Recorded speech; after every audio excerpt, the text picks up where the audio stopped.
홍공 흐짜. 네, 안녕하세요. 반갑습니다. 영어 전문가 홍공쌤입니다. 저희 집 애들, 아들 둘이거든요.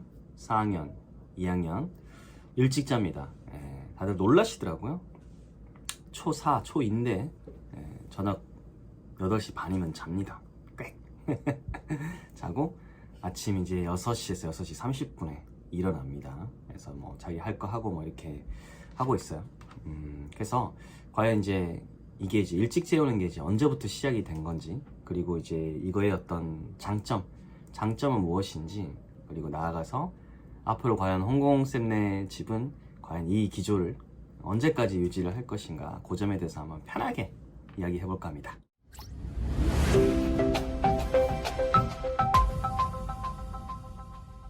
자, 일단 이거는 좀 거슬러 올라가는 것 같아요, 상당히. 왜냐면 이제 애가 100일까지는, 태어나서 100일까지는 밤낮이 없잖아요. 일단 부모님들이 키우면서 수면 때문에 일단 너무 힘들고, 뭐 그거 말고도 힘든 건 되게 많죠. 많은데 일단 잠이라는 거에서 일단은 사람이 일단 막 신경이 예민해지잖아요. 100일의 기적이 오면, 제발 100일이 지나고 나면 그래도 사람답게 좀 지내자, 좀 씻기라도 좀 씻고 싶다. 태어나서 제가 그런 생각이 든 거는 애 키울 때랑 이제 군대 갔을 때 요 정도 생각인데, 뭐 제가 이 정도면 뭐 저희 와이프 오죽하겠어요? 그래서 어쨌든 100일 넘기면서 이제 애가 뭐 잠도 좀 자고 했는데, 뭐 육아서라든지 이런 것들도 조금씩 읽었죠. 읽다 보니까 한국형 육아서들하고 이제 외국형 육아서들하고 조금 구분이 되더라고요. 특히 이제 제가 좀 영감 얻었던 것은, 저는 이제 영어 되게 공부 좋아하니까 외국 거에 또 이렇게 관심이 가잖아요. 특히나 이제 애들이랑 분리시키는 거, 분리해서 취침하는 거 되게 저한테는 좀 약간 충격적이었어요. 그 외국 미드를 본다든지 영화 본다든지 하면 애들을 항상 그 요람에다 넣어가지고 다른 방에다 이렇게 재우죠. 그리고 잘 자라고 하고, 그쵸, 하죠. 근데 이제 한국은 보통 그 분리를 하지 않잖아요. 문화가 같이 이렇게 자기 때문에 보통은 이제 엄마랑 아이가 가정 붙어 있고, 아빠가 이렇게 왔다 갔다 하는 식으로 하고, 때때로는 아빠가 쫓겨나서 이렇게 출근을 해야 되니까, 혹은 아빠든 엄마든 이렇게 거리에 중심에 있는 사람은 이제 거실로 쫓겨나가지고 자는 등, 아이가 어떤 분리가 안 되면서 집이 이제 완전 변화하는 모습을 제가 봤죠. 그래서 와이프하고 의논했습니다. 우리도 분리해볼까? 분리해볼까?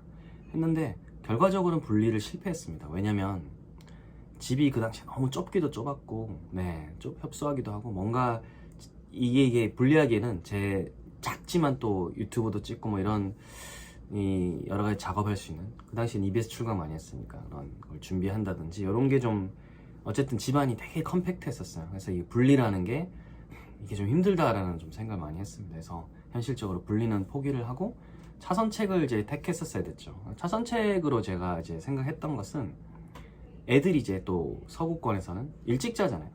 뉴질랜드 같은 거 제가 이제 막 다큐멘터리 보니까 애들 막 6시쯤 되면 거기 그냥 뭐 애를 소몰이를 하는 거예요. 소몰이를 하는데 애들이 일단 자기 방으로, 방이 있는 섹터로 넘어가고, 그때부터는 어쨌든 애가 뭐 뭘 하든 이렇게 쓱 있다가 이렇게 잔다라는 걸 애들이 이제 인정을 하는 거예요. 받아들이는 거예요. 그 발상이 너무 좀 신기했고, 애들이 순순히 받아들이네 라는 생각이 좀 들었고, 그 다음에 부부가 그때 이후로부터는, 그쵸, 7시든 8시든 저녁에 있는 삶을 사는 거예요. 그럼 이제 하루 종일 집안일 했던 아내와, 그다음에 하루 종일 밖에 가가지고 이제 일했던 남편이, 사실 둘 다 다른 터전에서 일은 했지만 얼마나 지치겠어요. 저녁 되면 나 자신을 찾고 싶겠죠. 그잖아요. 나 자신을, 내가 아닌 상태로 사는 거잖아요. 일과 중에. 그래서 이제 그 시간을 통해서 힐링을 하는 거죠. 힐링을. 둘이 이제 맥주도 한잔하고 와인도 한잔하고, 그런 걸 이제 저는 보면서 진짜 사실 이게 맞다라는 생각이 드는 거예요. 근데 이제 한국은 사실은 서구권과 좀 다르죠. 물론 서구도 서구 언니랑 또 차이는 있겠지만, 저녁 문화가 이제 별로 놀 게 없는 그런 이제 서구들 많이 있잖아요. 그죠? 한 뭐 저녁 7시, 뭐 6시 7시 되면 뭐 상점 다 닫고 백화점 다 닫고, 뭐 가게도 별로 여는 데 없고 막 이런 데도 있잖아요. 그런 데에 있는 사람들은 사실 지겹죠. 그죠? 그래서 집에서 이렇게 뭔가 밖에 나가서 뭐 할 수 있는 게 없으니까 집에서 뭔가 할 수 있는, 가족 안에서 할 수 있는 뭐 이런 거 이제 문화를 하는데, 한국은 반대로 밖에 나가면 편의점 깔려 있고, 편의점 가서 뭐 맥주 한 잔도 금방 할 수 있고, 뭐 놀 수 있는 게 너무나 많죠. 그래서 한국 문화는 상대적으로 밖에서 뭔가 할 수 있는 것도 많고, 한국 사람들이 또 저녁에 또 에너지가 많은 것 같아요. 10시, 11시, 12시까지 뭐 애들도 안 자고, 이런 좀 전반적으로 그런 문화가 좀 있는 것 같아서 쉽진 않다. 하지만 분리를 못 시켰기 때문에 이걸 해볼 만하다라는 생각이 들었죠. 그래서 3살인가 4살인가 이때 이제 수면 교육이란 걸 해보자라는 생각이 들었어요. 와이프랑 이거 한번 우리 올인해보자.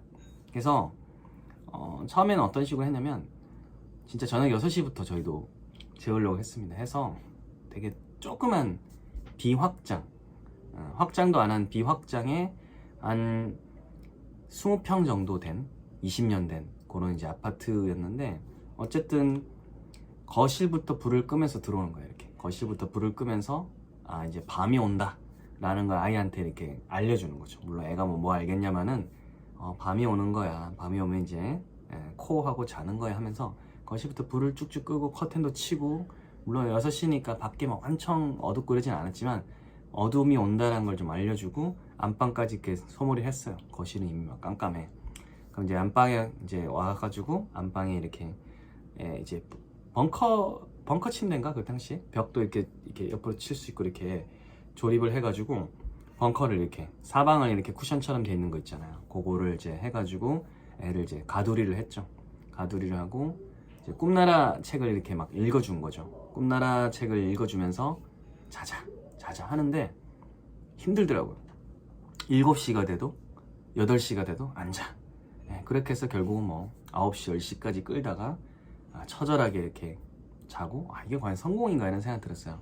근데 어쨌든 사람이 작심삼일은 해야 될 것이고, 그래도 한 2, 3주 계속 하다 보면 뭔가 되지 않을까라는 생각이 들었어요. 그래서 계속 했죠. 3일이든 4일이든 계속 했는데 신기한 일이 났어요. 그날 너무 제가 피곤했었어요. 너무 피곤해가지고 와이프랑 이렇게 막 재워야 돼. 또 불 끄고 또 꿈나라 이제 뭐 책 읽어주고 이렇게 하면서 읽어주다 보니까 저랑 와이프가 먼저 잠든 건가요. 너무 피곤해서 잠들었는데 불도 뭐 아주 그냥 희미하게 해놓고 이제 책을 읽었으니까 뭐 너무 이제 뭐 밝고 이러진 않았죠. 그래서 이렇게 딱 눈을 탁 떴는데 제가 이제 골아 떨어졌던 거죠. 와이프 옆에서 자고 있고 한 8시 좀 넘었던 것 같은데 애가 자고 있는 거예요. 오! 대박이다. 의도하지 않았지만 정성을 다해서 했더니 정신을 잃고 일어나 봤더니 애가 자고 있는 거예요. 너무 기쁜 거예요. 애가 이제 눈 떴을 때도 귀엽지만 애 키워보신 분도 알 거예요. 그죠? 눈 감아서 이렇게 세간세간 자고 있을 때 완전 좋잖아요. 완전 좋아. 그래서 와이프 막 깨웠죠. 그때 와이프 그래서 자축하는 의미에서 곱창 같은 거 먹자, 치킨 먹자 그랬던 기억이 있는 것 같아요. 그래서 한 번이 성공 경험이 있으니까 그 다음에는 어쨌든 죽기 아니면 까무러치기를 해보자. 계속 하다 보니까 일주일도 안 됐나? 일주일 좀 넘었나? 그때쯤 되니까 얼추 타이밍 6시든 7시든 되니까 애가 이제 졸려하는 모습이 보이더라고요. 이렇게 애가 졸려. 습관이 무서운 거죠. 그래서 어쨌든 계속 해보자 하다 보니까 조금씩 밀려서 시간이 그래도 베스트로 형성된 게 8시에서 8시 반 사이더라고요. 그 시간대 이제 애들이 학습이 된 거예요. 그래서 그런 식으로 첫째를 한 8시부터 막 재우는 거죠. 그럼 8시 한 반에는 이제 자는 성공 경험을 맛본 거예요. 재밌는 거는 첫째가 이 정도 되니까 둘째가 태어나서 또 이제 처음에는 이제 수면 교육이 안 됐지만 2살 터울이에요. 둘째도 첫째가 자는 모습 보니까 셈이 나서 그런지 롤 모델링이 돼서 그런지 모르겠지만 막 지도 지자리라고 해가지고 막 자는 거예요. 저희는 완전 뭐 춤을 췄죠. 이게 너무 기쁘다. 그래서 저희 집은 둘 다 이런 식으로 이제 수면 교육을 어떻게 하다 보니까 방향성 이제 딱 돼가지고 8시부터 8시 반 사이에 자게 된 거예요. 그래서 지금도 그렇게 하고 있고, 장점은 당연히 8시쯤 되면 이제 제가 가서 애들하고 동화책 읽어주면 8시 한 반에 잡니다. 와이프는 그 사이 8시부터 8시 반 사이에 집 약간 치우고 저는 애 재우는 동안에 분업이 되죠. 분업이 됩니다. 각자 열심히 하는 거예요. 자기 일을. 그러면 저는 아빠로서 애들이랑 스킨십을 할 수 있기 때문에 되게 좋은 시간이죠. 왜냐면 저는 이렇게 생각해요. 남자는 어쨌든 제 뱃속에 아이를 데리고 있었던 게 아니기 때문에 그쵸. 엄마보다는 어쨌든 이 본드가 약하죠. 사회적 관계라고 생각해요. 그만큼 밖에서 노력을 해야 된다고 생각합니다. 그쵸. 엄마는 애랑 이제 뱃속에 있을 때부터 소통을 하고 끈으로 연결돼 있었잖아요. 그래서 남자는 저는 이제 사회적 관계라고 생각하기 때문에 훨씬 더 노력을 하자. 근데 우리 둘째 신났나 보네. 노래 부르네. 학교 가기 전에 저렇게 신나나 봐. 그래서 사회적 관계이기 때문에 노력할 수 있는 시간이 주어지고 아빠 하면 이제 읽어주는 동화 이런 게 있다.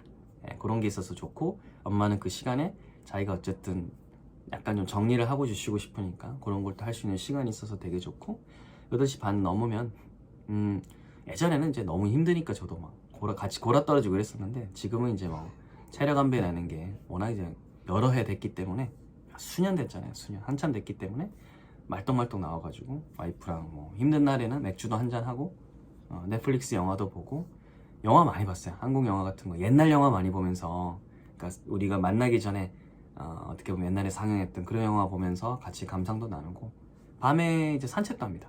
산책이 되게 충격적일 텐데요. 처음에는 이제 산책을 몰래 살짝 10분씩 하고 그랬었는데 애가 좀 크고 나서는 설명해 줬습니다. 초등학교 넘어온 다음부터 맑게 알아들으니까 엄마 아빠가 잠시 이렇게 산책할 수 있어. 우리 낮에 같이 돌았던 것처럼. 근데 멀리 가지도 않고 그때 이제 초3 정도 됐던 것 같아요. 전화기도 사줬으니까 급하면 전화를 해라 라고 이렇게 했죠. 했더니 한두 번은 전화가 왔었어요. 저희도 집 아주 가까운 데 있었고 진짜 뭐 50m 이렇게 아파트 아래 있었고 그런 식으로 해가지고 점점 이제 저녁에 저희도 아주 가까운 데서 산책을 하는 거죠. 아주 가까운데 바로 1, 2분이면 이제 올라올 수 있도록 하고 연락도 되고 하니까 그런 식으로 해서 이제 산책도 조금씩 하니까 숨통도 트이고 뭐 걷기도 할 수 있고 그렇지 않으면 보통 부모님 중에 한 분이 돌봐주셔야 저희 부모님 중에 할아버지 할머니 돌봐줘야 저희가 뭐 산책 갈 수 있는 건데 그렇지 않아도 돌 수 있으니까 저희만의 시스템을 구축한 거죠. 그래서 콧바람도 쐴 수 있고 이야기도 많이 할 수 있으니까 교육이라든지 애를 이제 키우는 거에 대한 어떤 철학적인 이야기를 굉장히 많이 할 수 있어서 너무나 좋다. 그래서 단순히 휴식뿐만 아니라 육아라든지 애를 키우는 거에 대해서 이야기를 많이 나눌 수 있다는 건 굉장히 좀 좋은 것 같아요.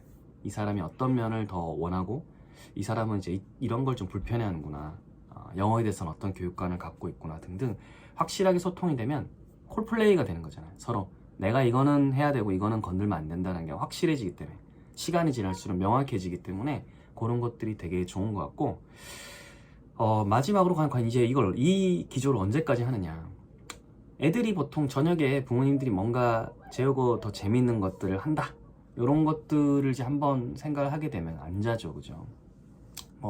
사실 학원을 저녁까지 보낸다 이러면 더 안 자게 될 텐데 저희 집은 아직까지는 국영수라든지 이런 과목 학원을 보내는 건 없습니다. 학원은 이제 농구, 수영 이런 것들 위주로 보내요. 농구, 수영. 예전에 태권도 다녔었고 그래서 약간 예체능 쪽으로 하고 정말 에너지 스트레스를 쫙 다 풀고 공부는 이제 간단한 건 엄마랑 하고 영어는 저랑 조금씩 이렇게 제가 앱 같은 거 하면 하는 식으로 이제 하고 있죠. 그래서 저녁 공부가 따로 없습니다. 숙제는 일과 중에 다 끝내는 거죠. 그렇잖아요. 일찍 자고 일찍 일어나기 때문에 일과 중에 구몬이든 학교 숙제든 이런 거 어쨌든 다 끝냅니다. 오후 한 3, 4시면 다 거의 끝나요. 할 게 없어요. 학원 시간이 거의 빠지는 시간이었기 때문에 그 시간에 자기가 해야 될 거를 하고 그거를 해야 될 거를 체크를 하는 거는 이제 부모가 처음에 도와주겠죠. 그런 다음에 너가 이렇게 체크하는 거 이렇게 가르쳐주고 잘 안 됐다. 잘 안 됐다라고 했을 때는 다시 이제 피드백을 주죠. 어쨌든 본인이 하게 하고 그걸 이제 체크하는 거는 또 같이 해주고 안 됐을 때는 또 책임을 지게 하는 너가 오늘은 잠 못 자서라도 해야 돼. 이런 것들까지 다 이렇게 이어나가게 합니다. 어쨌든 좋은 것 같아요. 그래서 최대한 저는 길게 가고 싶어요. 물론 중학교 가고 만약에 애가 스스로 필요해서 나 학원 가야 돼, 저녁에 학원 가야 돼 이렇게 되면 수면 시간은 좀 더 뒤로 딜레이가 되겠지만 어쨌든 그 범주 안에서는 저는 최대한 일찍 자게 하고 아침형 인간의 어떤 이런 것을 물려주려고 합니다. 그래서 최대한 하는 데까지 해볼 거다라는 생각을 합니다. 자, 어쨌든 수면에 대한 것은 여러 가지 의견이 있고 개인 어떤 가족에 따라서 스타일이 있을 것 같아요. 여러분들 이야기 댓글로 많이 남겨주시고 저는 이제 등교는 제가 담당이라서 시키러 가보도록 하겠습니다. 좋은 하루 되세요. 공고 굿자.